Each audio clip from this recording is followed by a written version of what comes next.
Hello everyone. आज हम अपना लेसन नंबर 3 स्टार्ट करने जा रहे हैं, मेटल्स एंड नॉन मेटल्स। इस चैप्टर के अंतर्गत हम मेटल्स के बारे में पढ़ेंगे, उनकी प्रॉपर्टीज, केमिकल प्रॉपर्टीज, ठीक है, मेटलॉइड्स क्या होते हैं, नॉन मेटल्स क्या होते हैं, इन सब के बारे में चर्चा करेंगे। उससे पहले थोड़ा सा देखते हैं कि अभी तक वर्तमान में ज्ञात 118 एलिमेंट्स में से, ठीक है, 118 एलिमेंट्स जो अभी तक के हमारे ज्ञात हैं, उनको उनकी प्रॉपर्टीज के आधार पर, ठीक है, उनकी प्रॉपर्टीज के आधार पर हम दो कैटेगरीज में उनको क्लासिफाई कर सकते हैं। पहला मेटल में, दूसरा नॉन मेटल में, ठीक है। तो जो मेटल्स हैं वो पीरियोडिक टेबल में एक ब्रॉड स्पेस लेते हैं, मतलब जो मेटल्स हैं वो अधिक से अधिक हम एलिमेंट्स में से मेटल हैं। और इनकी एक खास बात है कि जितने भी मेटल्स होते हैं वो रूम टेम्परेचर पर सॉलिड होते हैं, एक्सेप्टिंग मरकरी। मरकरी को छोड़कर बाकी के सारे मेटल्स जो होते हैं वो सॉलिड होते हैं, ठीक है। और नॉन मेटल्स की अगर हम बात करें तो 11 नॉन मेटल्स जो होते हैं वो गैसियस होते हैं रूम टेम्परेचर पर। एक नॉन मेटल जो होता है वो लिक्विड होता है, जिसे हम कहते हैं ब्रोमीन। और बाकी के जितने भी नॉन मेटल्स बचे हुए हैं वो हमारे सॉलिड होते हैं, ठीक है। तो आगे हम देखते हैं कि मेटल्स को पीरियोडिक टेबल में स्थान कहां कहां दिया गया है, ठीक है। तो पीरियोडिक टेबल में मेटल्स को लेफ्ट हैंड साइड में रखा गया है, ठीक, और सेंटर में पीरियोडिक टेबल के। वहीं हम बात करें नॉन मेटल्स की, नॉन मेटल्स को हमने पीरियोडिक टेबल में राइट हैंड साइड की इस जगह दी है, ठीक है। Got it. तो आगे मैं अब बताऊंगा आपको पीरियोडिक टेबल के बारे में भी, जब पीरियड कि कहां पर नॉन मेटल्स को जगह दी गई है, कहां पर नॉन मेटल्स को दी गई है। आगे हम देखते हैं कि जो मेटल्स हैं, ठीक है, उनकी फिजिकल प्रॉपर्टीज क्या हैं। तो हम ये कंपैरिजन में देखेंगे दोनों को, तो आपको ज्यादा समझ में आएगा कि मेटल और नॉन मेटल में क्या अंतर है फिजिकल प्रॉपर्टीज में, ठीक है। तो सबसे पहले हम बात करते हैं एलिमेंट्स। इन एलिमेंट्स को प्रॉपर्टीज के, उनके फिजिकल प्रॉपर्टीज, केमिकल प्रॉपर्टीज, इनके आधार पर दो ग्रुप्स में डिवाइड किया। पहला मेटल्स, दूसरा नॉन मेटल्स, ठीक है।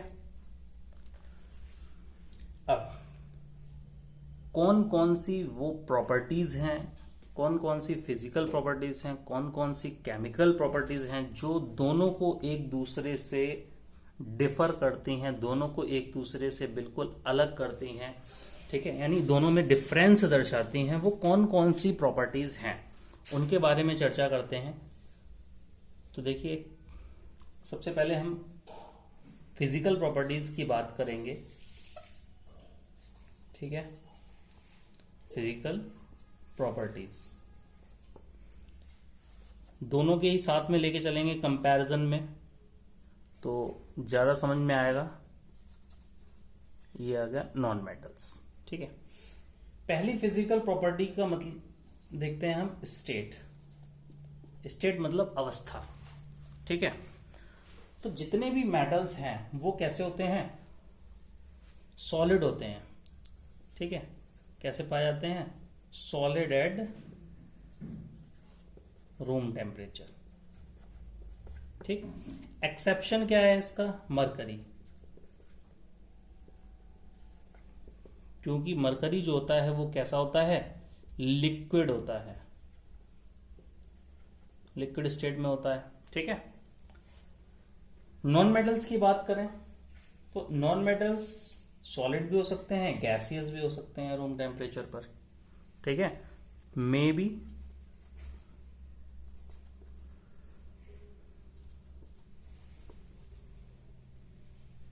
सॉलिड या आइदर सॉलिड और गैसियस,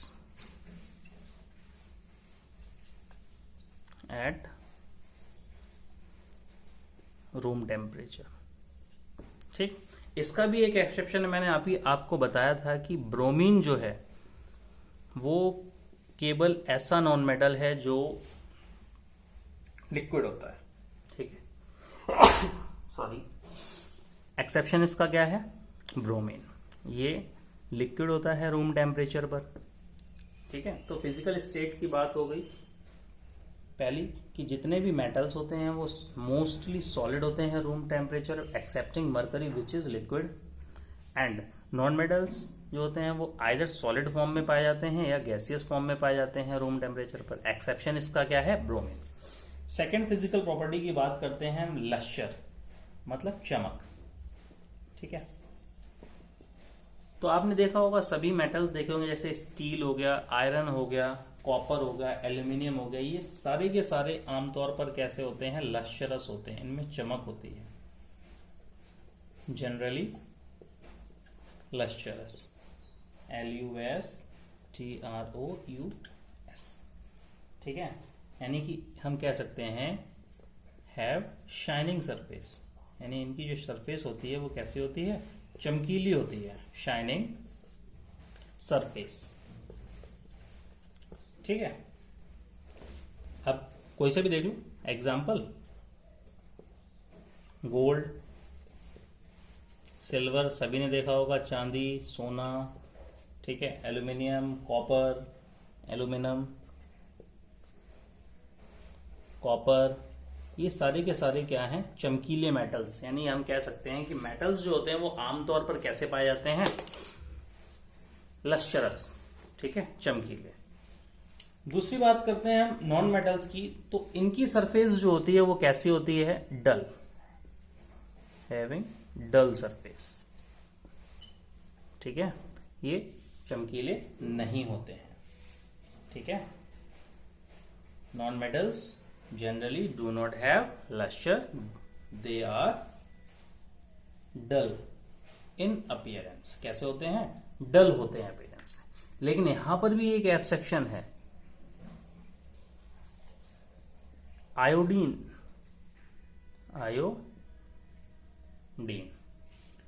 ये कैसा होता है? ये लश्चरस होता है, इसमें चमक होती है। ठीक है, लश्चरस। ठीक, तो हमने दूसरी प्रॉपर्टी की बात की, लश्चरस। लश्चर मतलब जितने भी मेटल्स हैं वो मोस्टली लश्चरस हैं, उनकी सरफेस जो होती है वो शाइनिंग होती है। एग्जाम्पल सभी ने देखे हैं, गोल्ड, चाहे आप सोना ले लीजिए वो भी चमकता है, सिल्वर ले लीजिए वो भी चमकता है, एल्यूमिनियम, कॉपर, आयरन, स्टील, ये सारे के सारे कैसे होते हैं? चमकीले होते हैं।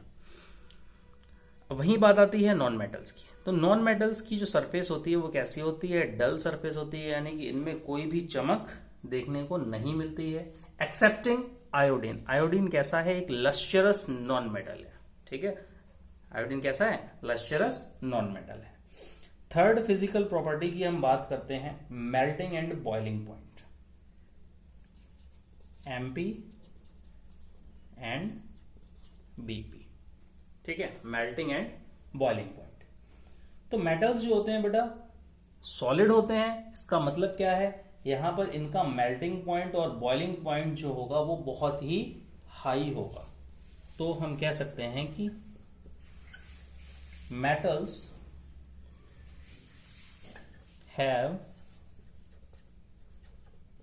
Generally high melting point and boiling point.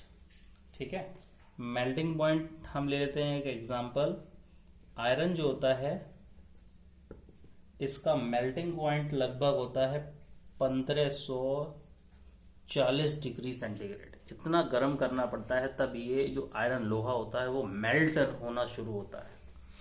ठीक है, गॉट इट। अब इस केस में मेल्टिंग पॉइंट और बॉइलिंग पॉइंट के केस में मेटल्स के भी एक्सेप्शन हैं, क्योंकि दो मेटल्स ऐसे होते हैं हमारे जो बिल्कुल सॉफ्ट होते हैं। ठीक है, इसके एक्सेप्शन देखिए कौन कौन से हैं। हम बात करें सोडियम की, पोटेशियम की और गैलियम की। ये जो मेटल्स होते हैं इनका मेल्टिंग पॉइंट जो होता है वो लो होता है। ठीक है, कैसा होता है? Low melting point. ठीक, बात समझ में आ गई। अब बात करते हैं हम नॉन मेटल्स की। नॉन मेटल्स में बेटा लो होता है दोनों ही मेल्टिंग और boiling points. Non metals have low melting point and boiling point. ठीक है, नॉन मेटल्स का मेल्टिंग पॉइंट और बॉइलिंग पॉइंट जो है वो कैसा होता है? लो होता है। ठीक है, यहां पर भी एक एक्सेप्शन है, देखिए एक्सेप्शन में यहां पर हम बात करते हैं कार्बन की और सिलिकॉन की। Carbon and silicon. ठीक है, ये दो नॉन मेटल्स जो होते हैं इनमें हाई मेल्टिंग और बॉइलिंग पॉइंट होता है। इनका हाई एमपी और बीपी होता है। ठीक है, एमपी मतलब मेल्टिंग पॉइंट एंड बीपी मतलब बॉइलिंग पॉइंट। ठीक है, तो 3 फिजिकल प्रॉपर्टीज के बारे में हम जान चुके हैं। आगे हम बात करते हैं अन्य फिजिकल प्रॉपर्टीज के बारे में, देखते हैं।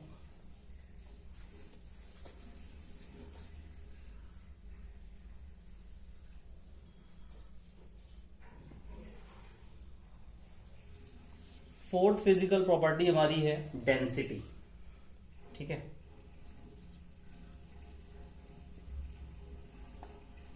पहले हम मेटल की बात कर रहे हैं, फिर नॉन मेटल की बात कर रहे हैं। तो डेंसिटी देखो, मेटल्स जो होते हैं बेटा इनकी डेंसिटी बहुत हाई होती है। तो हम कह सकते हैं कि मेटल्स में क्या है? High density.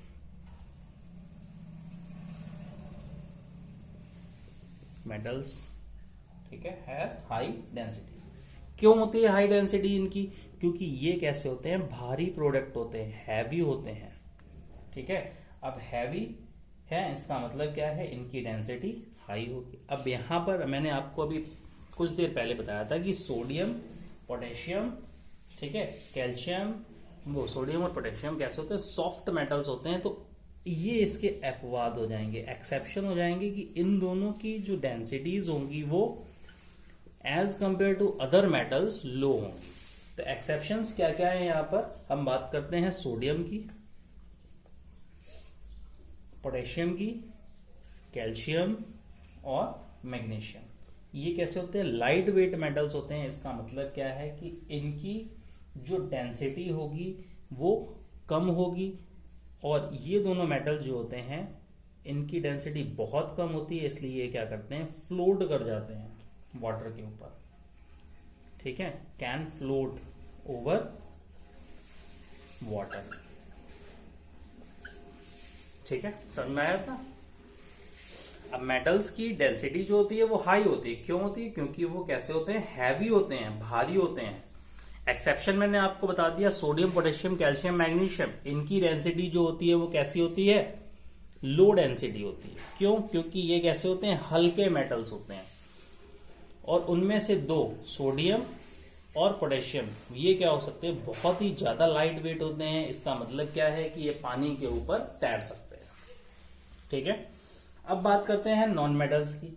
तो नॉन मेटल्स में बेटा लो डेंसिटीज पाई जाती हैं। इनकी डेंसिटी लो होती है। ठीक है, क्यों होती है? क्योंकि ये कैसे होते हैं? लाइट वेट होते हैं। ठीक है, तो non metals have low densities. क्यों? क्योंकि दे आर लाइट सब्सटेंसेस। यहां पर एक्सेप्शन अगर हम बात करें तो जो एलोट्रॉप्स होता है कार्बन का डायमंड, ये भारी होता है, कठोर होता है। तो इसका मतलब क्या है कि जो डायमंड है हमारा, जो डायमंड है उसकी डेंसिटी जो होगी वो हाई होगी। तो एक्सेप्शन में अगर हम बात करें यहां पर, an allotrope of carbon, allotrope of carbon, ठीक है, एलोट्रॉप बताऊंगा आगे हम नेक्स्ट चैप्टर में पढ़ेंगे कि एलोट्रॉप्स क्या होते हैं कार्बन एनाइड्स कंपाउंड में। तो अभी सिर्फ इतना समझ लो कि an allotrope of a carbon, किसकी बात कर रहे हैं हम, डायमंड की, ठीक है, have high density, high density, ठीक है। क्यों हाई होती है? क्योंकि ये कैसा होता है, हैवी नॉन मेटल होता है, ठीक है। फिफ्थ फिजिकल प्रॉपर्टी की बात करते हैं हम, कंडक्शन, कंडक्शन, ठीक है। देखिए मेटल्स जो होते हैं वो गुड कंडक्टर होते हैं हीट के और इलेक्ट्रिसिटी के, ठीक। क्यों? क्योंकि मेटल्स में फ्री इलेक्ट्रॉन्स पाए जाते हैं जो कैपेबल होते हैं इलेक्ट्रिसिटी को कंडक्ट करने के लिए, ठीक है। तो metals are good conductor of heat and electricity, good conductor of heat and electricity. क्यों? क्योंकि इनमें क्या पाया जाता है, फ्री इलेक्ट्रॉन्स, फ्री इलेक्ट्रॉन्स, और यही इलेक्ट्रॉन्स जो होते हैं वो कैपेबल होते हैं इलेक्ट्रिसिटी को कंडक्ट कराने के लिए, ठीक है। बात समझ में आ गई। सबसे बेस्ट कंडक्टर जो होता है हीट और इलेक्ट्रिसिटी का वो कौन सा है, सिल्वर, ठीक है। Best conductor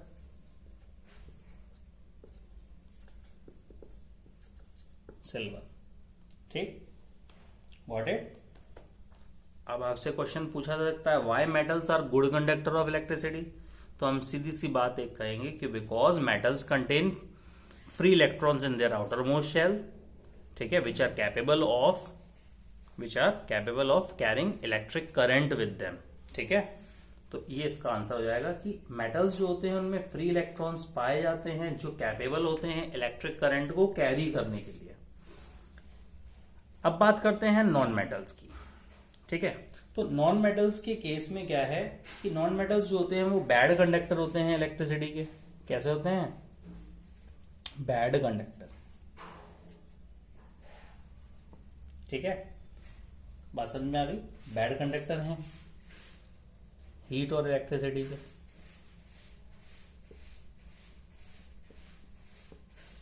heat and electricity, ठीक।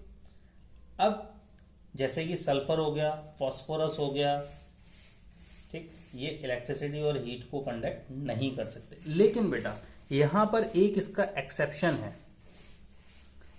एक्सेप्शन क्या है, एक और एलोट्रॉप है कार्बन का जिसको हम कहते हैं ग्रेफाइट, ठीक है। ग्रेफाइट जो होता है वो इलेक्ट्रिसिटी का गुड कंडक्टर होता है, ठीक है। तो एक्सेप्शन क्या है यहां पे, ग्रेफाइट, ठीक है। ये एक ऐसा नॉन मेटल है जो गुड कंडक्टर है किसका, इलेक्ट्रिसिटी का, ठीक है, good conductor of electric city. बात समझ में आ गई। ये भी एलोट्रॉप है कार्बन का और डायमंड भी एलोट्रॉप है कार्बन का, ठीक है। नेक्स्ट देखते हैं हम सोनोरिटी, ठीक है। नेक्स्ट प्रॉपर्टी हमारी सिक्स्थ,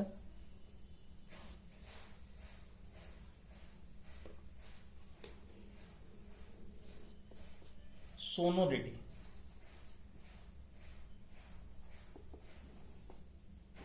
देखो सोनोरिटी का मतलब होता है अगर हम इसको किसी से बीट करते हैं तो वहां पर साउंड प्रोड्यूस होता है, ठीक है। तो मेटल्स, लोहे में आप किसी चीज से हिट करें तो वहां पर एक ध्वनि निकलती है, ठीक है। तो हम कह सकते हैं कि मेटल्स जो है वो कैसे हैं, सोनोरस हैं। मेटल्स आर सोनोरस, ठीक है। अब सोनोरस क्या है कि जब हम इनको हिट करेंगे किसी भी चीज से तो वो क्या करेंगे, नॉइज पैदा करेंगे, प्रोड्यूस करेंगे। दैट इज, इसका मतलब क्या है, दे प्रोड्यूस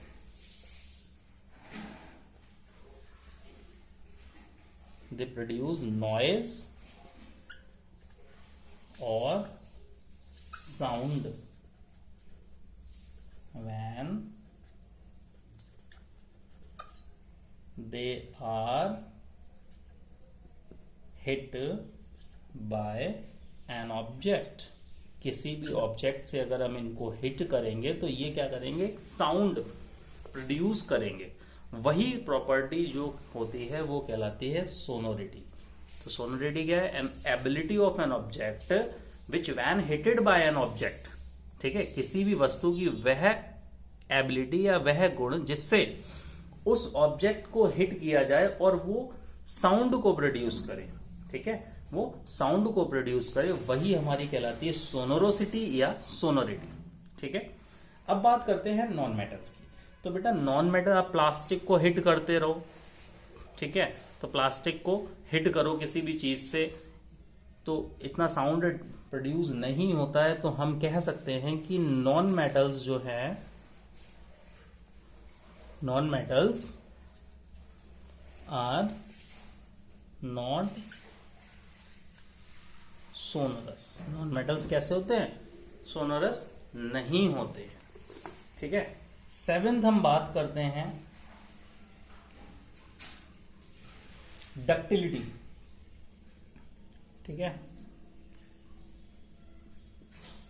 डक्टिलिटी देखिए, अब डक्टिलिटी क्या है, देखो मेटल्स को क्या है, आपने देखे होंगे कॉपर इलेक्ट्रिक वायर जो हम लोग यूज करते हैं कॉपर के और एल्यूमिनियम के, ठीक है, तो और आपने एल्यूमिनियम फॉइल भी देखी होगी। ठीक, तो मेटल्स में एक प्रॉपर्टी होती है डक्टिलिटी की, उनको हम पतले पतले तारों में कन्वर्ट कर सकते हैं। ठीक है, तो डक्टिलिटी क्या है, डक्टिलिटी वह प्रॉपर्टी है कि किसी भी मेटल को थिन वायर्स में आसानी से कन्वर्ट कर देना ही क्या कहलाता है, डक्टिलिटी कहलाता है।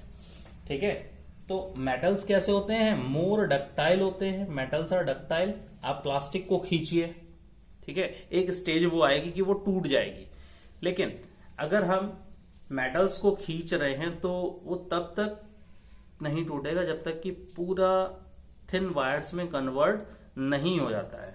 तो हम कह सकते हैं कि मेटल्स जैसे होते हैं, मेटल्स आर डक्टाइल। कैसे होते हैं, डक्टाइल होते हैं। ठीक है, कहने का मतलब they can be drawn into thin wires, they can be drawn into thin wires. ठीक है, बात समझ में आ गई। या सिल्वर फॉइल ले लीजिए जो हम लोग मिठाइयों के ऊपर लगा देते हैं, वो सॉरी गोल्ड और सिल्वर के हम आभूषण बनाते हैं, पतले पतले कहीं पर तार यूज करते हैं उनके, या कहीं पर। ठीक है, एल्यूमिनियम ले लीजिए, एल्यूमिनियम मेटल, या कॉपर मेटल ले लीजिए जिससे हम इलेक्ट्रिक वायर्स बनाते हैं। ठीक, तो मेटल्स कैसे होते हैं, वो डक्टाइल होते हैं। कहने का मतलब उनको हम पतले पतले तारों में कन्वर्ट कर सकते हैं आसानी से। एग्जाम्पल कॉपर और एल्यूमिनियम लीजिए which are use to draw electricity. ठीक, अब हम बात करते हैं नॉन मेटल्स की। तो नॉन मेटल्स कैसे होते हैं, नॉन डक्टाइल। ठीक है, कैसे होते हैं, नॉन डक्टाइल। कहने का मतलब इनको हम पतले तारों में कन्वर्ट नहीं कर सकते। ठीक है, बात समझ में आ गई। नॉन डक्टाइल या can not be drawn into thin wires. Got it, समझ में आ गया। लास्ट प्रॉपर्टीज की हम देखते हैं मैलिएबिलिटी। मैलिएबिलिटी, ठीक है, डक्टिलिटी और मैलिएबिलिटी लगभग सिमिलर प्रॉपर्टीज होती हैं। डक्टिलिटी में क्या करते हैं, हम मेटल्स को पतले तारों में बदल देते हैं, परिवर्तित कर देते हैं। और मैलिएबिलिटी में क्या करते हैं कि हम मेटल्स को बीट करके पतले पतले थिन लेयर्स में कन्वर्ट कर देते हैं। ठीक है, तो मैलिएबिलिटी क्या है, मैलिबिलिटी वह प्रॉपर्टी होती है किसी भी मेटल की जिसको पीट पीट कर थिन शीट्स में कन्वर्ट कर दिया जाए। तो हम कह सकते हैं कि मेटल्स जो होते हैं वो कैसे होते हैं, मैलिएबल होते हैं। मेटल्स आर मैलिएबल, ठीक है। मैलिएबल मतलब दे कैन बी बीटन